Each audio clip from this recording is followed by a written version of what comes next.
He already started filing war crime complaints with the Pacific Command against judges for unfair trial, felonies. He was advised by this official who told me he should also file it with the UN Human Rights Committee. It moved from commission to committee. I gotta fix that in Geneva, Switzerland. These were the judges: Nakamura, Hara, Takasu, even Watanabe in Honolulu. War crimes. Stuff is serious. So they were sent up. Now it's just surprising the Human Rights Commission. You know, it's just part of the process. Remember, taking theory into practice. Now, a police officer, under the standard of conduct, section 5.2.9 says, officers shall at all times take appropriate action to identify potential serious problems with law enforcement. That's going to be a problem for law enforcement, because what if an order comes out of the judge and they got to carry it out? If that guy actually committed a war crime, as it appears, these law enforcement get hit with accessory to a felony. Wow. So we wanted to verify it. He called the Human Rights Commission in Geneva, Switzerland. They confirmed they have the complaints, and that got him concerned. The Human Rights Committee then told him they can't speak because of confidentiality. They won't get into any details, but they recommended that he call a government of the United States that deals with war crimes. He called the Pacific Command, spoke to Mr. Winfrey, Staff Judge Advocate, Deputy. He explained to him that he confirmed the war crime complaints were received. Does he need to worry about committing a war crime here if he's put in that situation? And he says the basis of these complaints was that there's no treaty between Hawaii and the United States. He said Mr. Winfrey interrupted him and without hesitation says, no, that's right, there is no treaty. Because there isn't. But the highest level just admitted it, Pacific Command. He admitted that war crimes would become an issue if an international court got involved. Meaning throwing it out, it's possible. Now, I'm coming from an academic standpoint as from my expertise. I already knew all of that. What that shows me, they know it too. That's the key. They know it too. I was also invited to give a talk. Actually, I was invited to give a talk to Harvard and University of Massachusetts in October at Boston. Yeah? And I'm going to kind of jump ahead, but the topic of my presentation at Harvard in October was why the birthers are right for all the wrong reasons. Yeah. Good one. We'll get there. That caught the faculty and they all showed up. So after that presentation, then I went to Smithsonian, gave a presentation there. And then I went to, there was a Hawaiian Civic Club convention. I gave a presentation there because I'm part of a civic club. And then I caught the train from DC to New York to meet with an ambassador because of the protests. Yeah? And then after I got out of the meeting with that ambassador, I got a call from the South News, that's the United Nations news agency, to do an interview. That's pretty cool. Yeah? So I went in and did the interview, and you know, see this suit right here? I wore that at The Hague. Look at it, it's loose. We also got in, the International Criminal Court got involved. The International Criminal Court was created in 2002.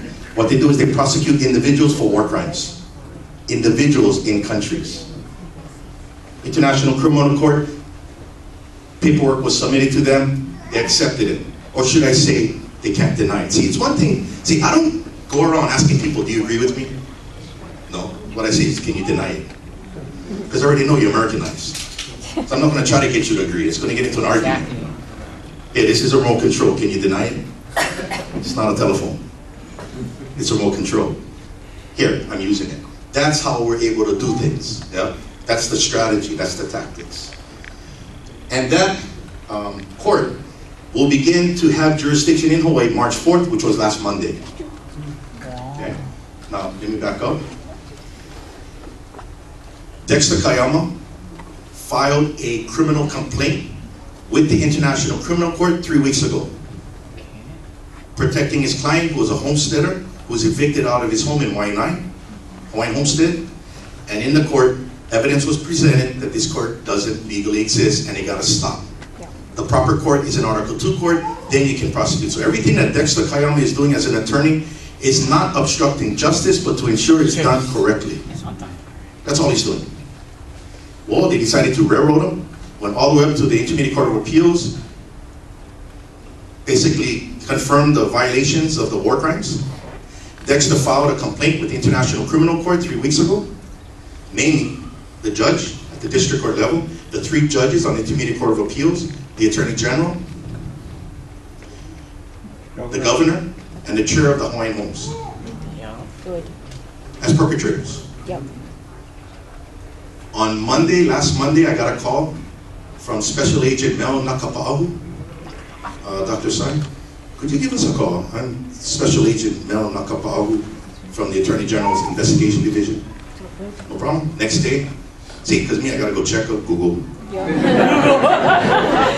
My classmate, come here, we get plenty cops up. I'm like, hey, bro. Oh, hey, good brother, good brother. Right on. Okay, so next day I called him. Oh, Special Agent Nakapa'ahu. He goes, I'm like, He didn't think I would call back. He goes, oh, Dr. Sai, oh. I'm like, really? I'm glad you called. I didn't think you would call me back. I went, yeah, but you called me. Then he says, no, but I'm the enemy. No, you're not the enemy. This is all family. Yeah. You look confused. Yeah. We've been Americanized, but don't pick a side. Yeah. Okay, can we talk to you about March 4th, which was the Monday? I went, absolutely. Can we meet someplace neutral? Eh, brother, nobody's hiding here. I teach this stuff at UH. You know, it's not like in the back rooms we're talking this stuff. I grade people on this. You can take my class on this kind of stuff. I'll go meet you at your office. So I went to his office. He says, can my boss see you? Okay. Deputy Chief stepped in. Another special agent, so I sat there and laid the whole thing out. The Deputy Chief tells me, Dr. Sai, I don't know if Special Agent Nakapa'ahu really explained, but the state of Hawaii, Attorney General's office went into alert on Monday, March 4th. Amen. They went into alert. Praise God. They've been following my blog, they've been following information, they've been following my work. Awesome. They're looking at March 4th. They added detail to protect the Attorney General, the governor, the judges from being arrested by some sovereignty group who's going to send them off to the International Criminal Court. Yes. And I was like, really? Because I had a lot of calls from my friends who are law enforcement. You know, you part of this? No. See, everybody think I'm in a sovereignty group? No. When I talk sovereignty, I'm talking country. This is my stuff. So then I explained the whole thing to them. They took it very seriously. The fact that they went on alert is a sign they're taking it seriously. Yes. Amen. So they asked me, how do we transition? How do we fix the problem? Finally, you understand we have a problem. Exactly. I got my dissertation, I got this, I got paperwork, that's what we're doing. I got guys up at UH, that's the whole process. Fix the problem. So then I told them, you know what the irony is? You folks sent off your detachment to protect these guys who were reported for felonies, which is a capital crime under federal law as well. Did you know that you guys were the ones that were supposed to have actually arrested them and not some sovereignty group? And they looked at me and went, whoa, yeah, I'm like, yeah. Yeah. See, what's happening is I'm just tying things up that they didn't know. So the one thing one asked me is, how can the judges get out of committing a war crime? I said, yeah, you guys should think about that, because don't move so quick from victim to perpetrator. Restitution, fix the problem. Put that victim back to where before the illegality began. That's how you remedy it. And if something happened, compensation. Until then, they're going to get hit. So then they said, well, what if the judges don't listen? Not my call, they get prosecuted. Yep. Now the issue now is between the International Criminal Court and the Pacific Command, not the state. See, the state just found out. Remember, we're all family here now, and friends. We have family and friends in the police department. You know, so I'm not creating anarchy, I'm just calling it, so that you know how to fix it. State of Hawaii cannot exist if it was created by Congress. It can't exist. That's not an argument. It's limited to U.S. territory, that congressional act. So the state of Hawaii is lingering here. Yeah. It's lingering. It actually comes under the Pacific Command because it's an extension of the occupier. And Title 18 of the United States Code, the War Crimes Act, also applies outside of U.S. territory to the occupier, not to the territory, but to the occupier. So what I said, what I mentioned to these, to the officers, I said, okay, I'm going to be straight up with you, coming from a political science standpoint, and also a guy who knows politics. The International Criminal Court will only step in as a court of last resort. See, an International Criminal Court does not have priority for criminal prosecution. That belongs to the government of a country. That's primary. That's sovereignty. If that country is occupied, it now belongs to the occupier under the Hague and Geneva Conventions, and also Title 18, United States Code. So I said, only time that the ICC will step in is if, and it states in the Rome Statute, if the occupier or the one responsible is trying to shield the perpetrators. Trying to hide them. Or if they are not providing an independent investigation to pursue justice. It's laid out. That's when they have to step in. So what I said was, you know what? I don't see the International Criminal Court stepping in to prosecute these judges right now, if it stays the way it is. And they look at me like, what do you mean? They didn't even say they committed war crimes, and we kind of admit that they did. See, yeah, but see, if the International Criminal Court steps in and starts, just starts, they don't stop there, they continue up the military chain of command. And the military chain of command is under the jurisdiction of the court, and the only way the U.S. military can get out of it is if there is a bilateral immunity agreement entered into between the United States government and that country. That's actually what George Bush and them were doing since the invasion of Iraq and Afghanistan. That way, these bilateral immunity agreements require and obligate the country who the U.S. forces are in to not extradite U.S. military to the International Criminal Court without the consent of the U.S. government, which they won't give. There's no bilateral immunity agreement here. So if the ICC begins, the Pacific Command cannot. So I said, what's going to happen is, just from a political standpoint, the state of Hawaii is not connected to the Pacific Command. They're just there by circumstance. What's going to happen is, the Pacific Command is going to have to prosecute the judges in order to save the military. Yeah. In order to prevent the ICC from stepping in. Yep. That's what's going on. And then they looked at me and they went, I can see that. I go, you guys got to be careful what you're doing. This is not a game. Right. This is real. But that's why I'm very careful who I talk to about this. So I can talk to you now because it's out. Yeah. There's a lot of things under the radar to ensure compliance and how do we move to solution. Yeah? Because I'm not here to tell everybody commit a war crime. No. But you know what? An excuse, saying I never know, is not an excuse. That's like saying, oh, I didn't know robbery was against the law. Well, that might go to your state of mind, might lessen your punishment, but it's still a crime. Right. Same concept. So we have to get this information out. 2012, the Swiss government, we're able to get the Swiss government to acknowledge, agreeing to the jurisdiction of the Geneva Convention. And this guy, Bino Dadi, is actually the Secretary of State of the Foreign Ministry of Switzerland in Bern. They call it Secretary General, equal to the Secretary of State. The Geneva Convention does not only apply to countries at war, but Article 2, the Convention shall also apply to all cases of partial or total occupation of the territory of a high contracting party, even if the occupation meets with no armed resistance. You see how everything's all starting to come into play now. We've got to be careful.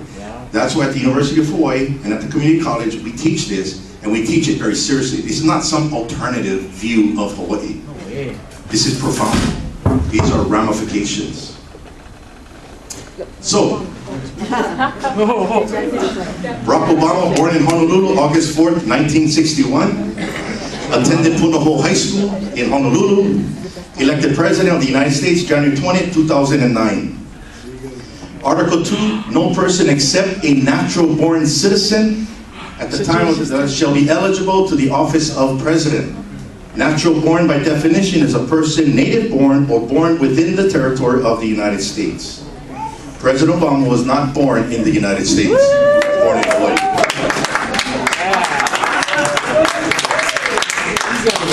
That's why the birthers are right for all the wrong reasons.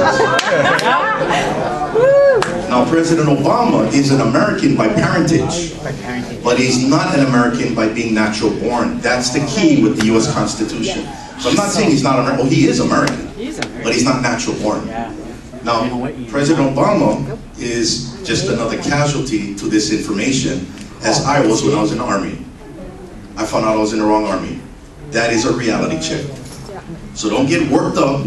Just go, I gotta deal with this situation. It's like, all my life, my name was David. I just found out my name is Gertrude. Like that, but I cannot deny the birth certificate. So finally, how do you fix this problem? Yeah, really. This is chapter 5. Have I kind of explained to you we have a problem? Yes. Yes. Okay, yes. Cool. U.S.Pacific Commander, as an extension of the President, must faithfully execute U.S. treaties. U.S. treaties include the Geneva Conventions, the Hague Conventions, and the Delictual Colony Assignment and the Agreement of Restoration.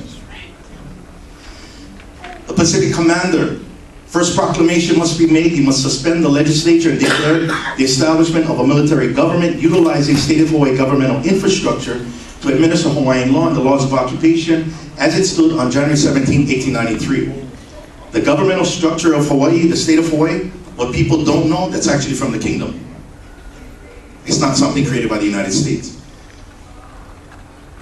Department of Accounting General Services, DAGS, that's actually Department of Finance. Department of Land and Natural Resources, that's actually Department of Interior. The Bureau of Conveyances is still there, the notaries. The Department of Education, 1845. The Police Department, 1845. The Fire Department, 1845. This was not created by the United States Congress. What happened was this government in 1893 was hijacked. The driver changed, and everybody in positions called police forced to sign oaths of allegiance under threat. You guys remember that song, Kalana Napua? That's what it's all about. Signing the paper of the enemy with its sin of annexation. And we'd rather eat rocks, but you know what? Rocks don't feed you after a while. And when you start to see your children getting indoctrinated, you gotta play the game in order to survive. That's why we don't know what we know. So where people in the government went left, they just gotta go right. That's in my work. That makes transition a lot more easy than we think. But it begins with the compliance of law called international law, not restoring the government. It's the administration of the law through a military. That's this Hague Convention, Article 43, and the Geneva Conventions, and Title 18, United States Code. Now, if they administer Hawaiian law from 1893, January 17, what about all the laws now? That's what we're under. Well, by law, you're supposed to do that, but they have to follow with the second proclamation. All laws illegally imposed in Hawaii since January 17, 1893 shall continue to be the laws of the occupied state so long as these laws do not run contrary to Hawaiian Kingdom law and the laws of occupation. That makes sense, because under necessity, if the law today benefits the community, then it must be assumed that it would be passed by the Hawaiian legislature. But if the law benefits the United States and reinforces the occupation, that is inconsistent with the law of occupation. So one law that cannot be enforced, IRS. Yeah. Not my choice, it's just consequence, because IRS cannot tax outside of U.S. territory. And all the money that I did pay, I want it back, illegally assessed taxes. That's just compensation under indoctrination. And I'm a foreign national. Let's say I'm German. I pay a tariff to have automobiles coming to Honolulu. I pay the United States the tariff for that. That's illegally assessed tariffs. I should have paid on the Hawaiian tariffs under the German Hawaiian Treaty. I want all that money back, less of what I was supposed to have paid. See, and you can't stop that because that just spreads. That's what information does. That's what's very important for me to go to the University of Hawaii first to institutionalize this information and not politicize it. That was very important. And you guys can see now, otherwise you're going to light a fire. It's out of control. You can still light a fire, but keep it under control. Keep it under the hibachi. That's it. Don't let it burn everything. Well, that didn't happen yet. That's why we're in the situation we're in. The Pacific Command did not do that. Yeah? But education is going to force that. Exposure is going to force that. So, remedy by necessity. And this is already happening with law enforcement officers because they're finding themselves in that position. State of Hawaii government to continue to enforce laws not inconsistent with Hawaiian Kingdom law and the law of occupation.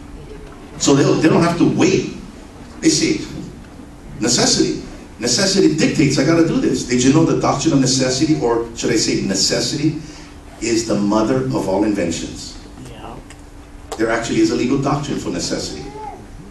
If the law benefits the community, it should be enforced under necessity. If it benefits the United States, it cannot be enforced. What is the doctrine of necessity? The action taken so far as they are directed to and reasonably required for orderly running of the state that will be justified. So far as they do not impair the rights of citizens under the lawful constitution. It's actually coming from a British court case. And so far as they are not intended to and do not run contrary to the policy of the lawful sovereign.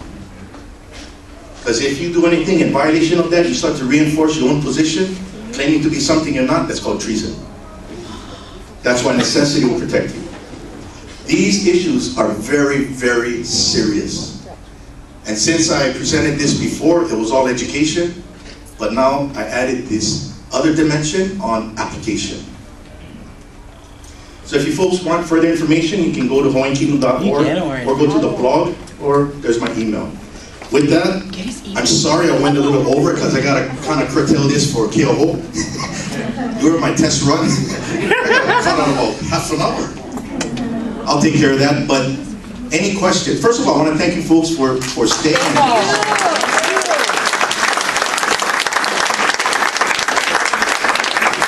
If there's any questions, folks over there.